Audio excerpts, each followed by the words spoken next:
Good afternoon, everybody. Welcome to your market insight video for Thursday, September the 2nd, just a few minutes after market close here in Jacksonville, Florida, roughly 5 minutes, 4:04 p.m. Eastern to be exact.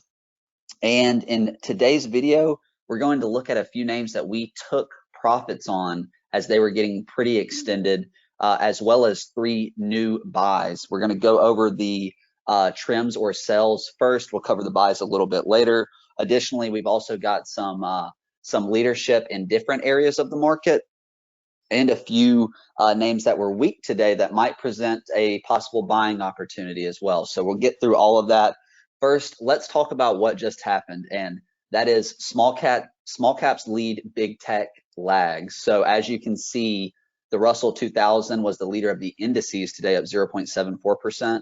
The G5, however, leading all of them up 0.87%. And maybe that speaks to where some of the money was flowing today, is even though some of the bigger growth stocks didn't do that great, some of the smaller ones did, allowing that G5 growth index to still outperform even though the Qs were red.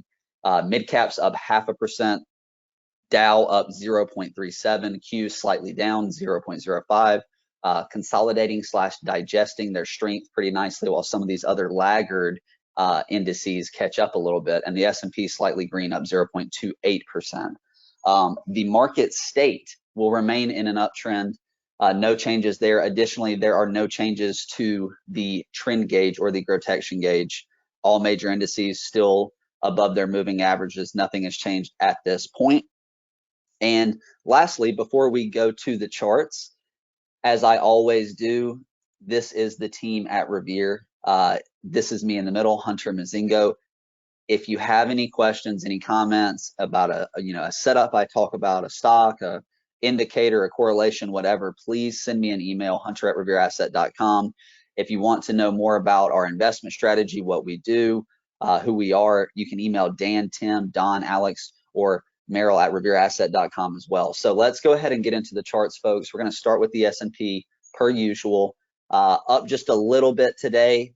The one positive of the last few days is since this big move up here on the 30th, especially on the S&P, we've kind of been consolidating. You can see slightly above that there, but not running off and getting crazy extended, about 3% above the 50 on SPY, 1.5 above the 21. QQQ kind of holding on to this 380 level. It was encouraging to see QQQ close above 380 today. A very strong move for QQQ. Also, as it's kind of digested this move the last few days, it hasn't ran off and gotten crazy extended either. About 2% from the 21, 4% from the 50-day here on QQQ. It is still relatively extended. A pullback to the 8 would not be out of the question. If that happens, it also just so happens to correspond with the low of 830 and the high of 827, which is going to be around 376.50, 377. I'm also watching that level. If that gets broken, I'd turn my eyes towards this 375 level, which I mentioned as an upside target, either on Monday's video or the previous one. And that also might end up being relatively close to where the 21 EMA is. So watch for that 21 EMA to catch up and get to this 375-ish level here. And then watch this 8 EMA, which is also going to correspond closely to where the low is from 830. So just some levels there on QQQ. IWM, the leader today for the indices, continuing its strength. You're starting to see these moving averages curl up and look a lot more healthy. This would, in my opinion, is a good sign for the market if small caps, mid caps can get going, because they really, as you can see, have not done anything for the better part of the year. They've just been kind of choppy up and down. MDY looking good as well, up a little bit today, similar to small caps, but a little bit healthier. The moving averages have stayed as they should. You can see the 8's above the 21, which is also above the 50. And starting to look like it's about ready to challenge these highs. I'd set an alert there. 507.63 is the level you're going to want to watch on MDY here, and I'm going to set an alert with you. And lastly, DIA. The Dow grinding higher today. It did have a little bit of positivity. You can see the last 3 days, the Dow was slightly down, just a tiny little bit each day. But we did see some of the Dow type of sectors green today, right? So your utilities, your healthcare, industrials, those sectors were green. Typically when those are green, that means that the Dow is doing well. Banks and financials were pretty much flat today. So let's get straight to the charts. And I do want to show you the dollar before we go look at some of these trends and sells on extended stocks. So I know that this RS line is kind of looking weird here, but the important thing you want to see is right in this area. You can see the dollar tried to reclaim the 50. This is UUP, was not able to do so and has now broken this low.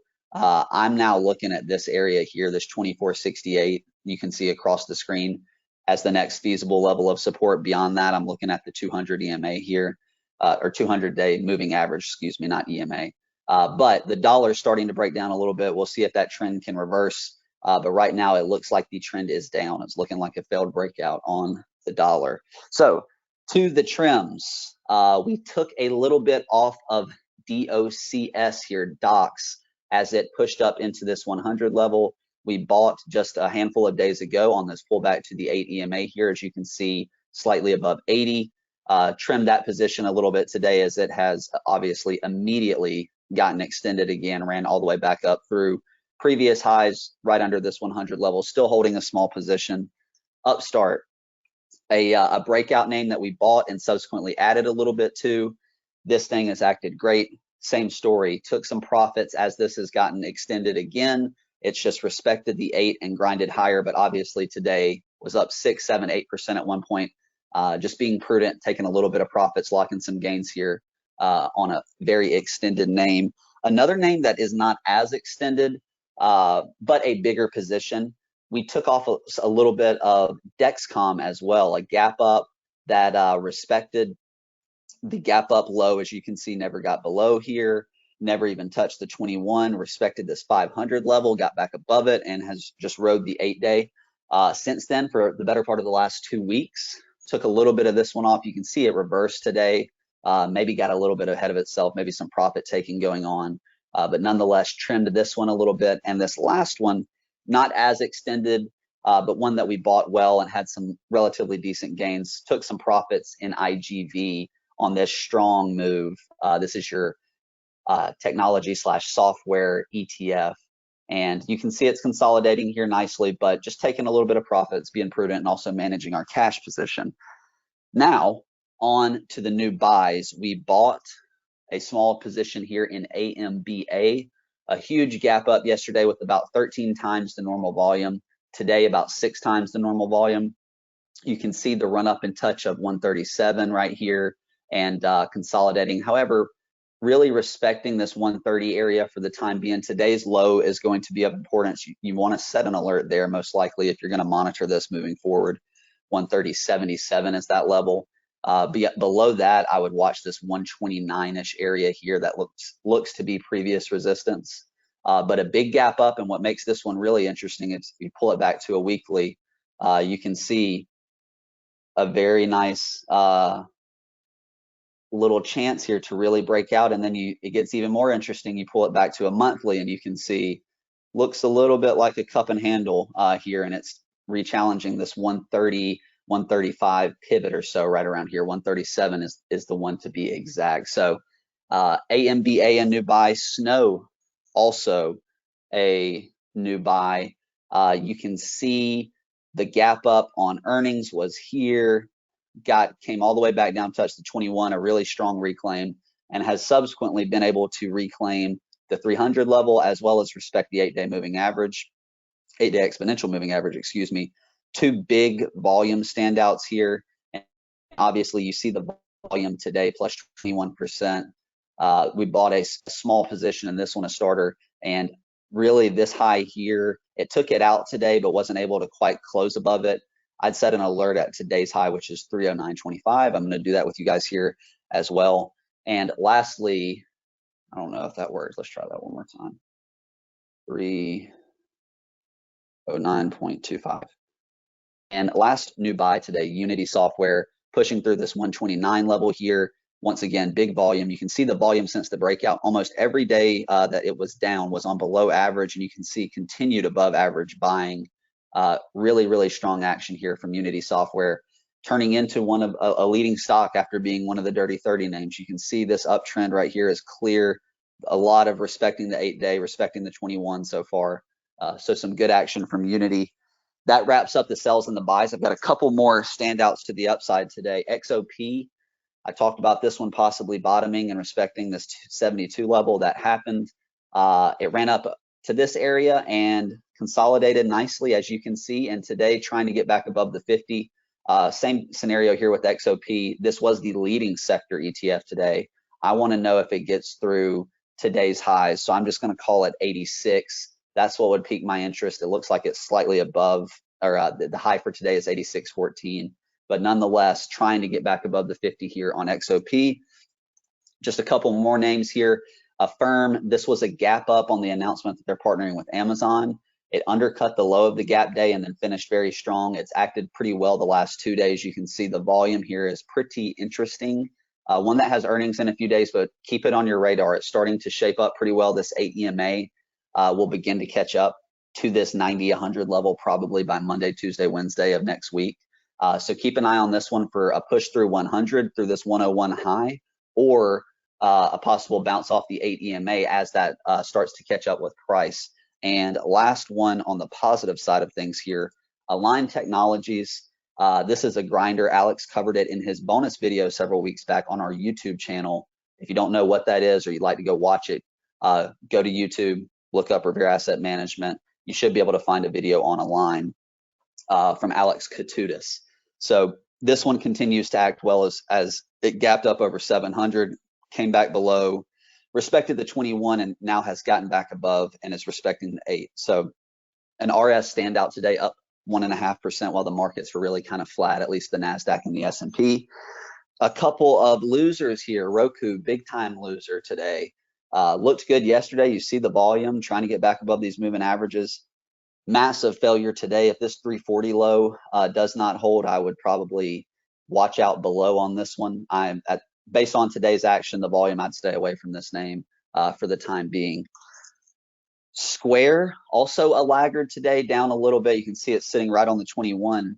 But the real laggards and losers are Visa and MasterCard. Visa and MasterCard down big today. Visa to the 200-day, and MasterCard has already gone through the 200-day. So these credit card and payment stocks, for whatever reason, getting no love and getting sold off at the moment. However, Square and PayPal look a lot better for whatever it's worth. Now that may change. Square and PayPal may begin to fall as well, but for the time being, Visa and MasterCard are being sold, but Square and PayPal are holding up. And a couple more gap up names. I'm just going to fly through these here, or gap down names, excuse me. SWBI, Smith & Wesson, down big on a gap down on earnings. Chewy, also a gap down on earnings, down roughly 10% or so. Five, this is going to be Five Below, down big on earnings. And Vive, not down as big as the previous names I've shown you here, but down 5%. This one actually finished at the top of its range. It held the 300 level. Of all the four that I just showed you, this would probably be the one that I'd keep the closest attention to see if it could possibly fill the gap, get back above the 50 and the 21. If you wanted to monitor that, I'd set an alert maybe right here around 323. That would be the first inclination that it's at least trying to do that. So I have an alert set there on that one. Last two things here, two gifts to all the listeners, perhaps, maybe not, but NUE, this is a loser today, but I want to say don't forget about this one. The steel names have been very strong. The volume was really big on the breakout here. Perhaps it does need to come to the 50-day. I'm not sure necessarily what's to happen, but very light volume today, the lightest volume it's been since the breakout. You can see that if you look across here. It would not surprise me to see this thing start acting right, get back above the 21, but just keep Nucor on your radar. It is the clear leader for the steel group. And lastly, Disney, not a leader by any means, but one that is starting to hook up as these moving averages are converging and curling beneath it nicely. I'd keep an eye on this one. It has not been a leader, but it is starting to shape up, and we know 2021 has been a year where buying weakness has been rewarded for the most part, more so than buying strength. So that wraps up my video today, everybody. Thank you for listening. I know I went a little long today, but I hope you all enjoyed it. If you have any questions, please email me, Hunter Mozingo, or excuse me, hunter@revereasset.com. Otherwise, I will see you all on the podcast this weekend and next Monday's video. I hope you all have a great weekend and see you soon. Thanks.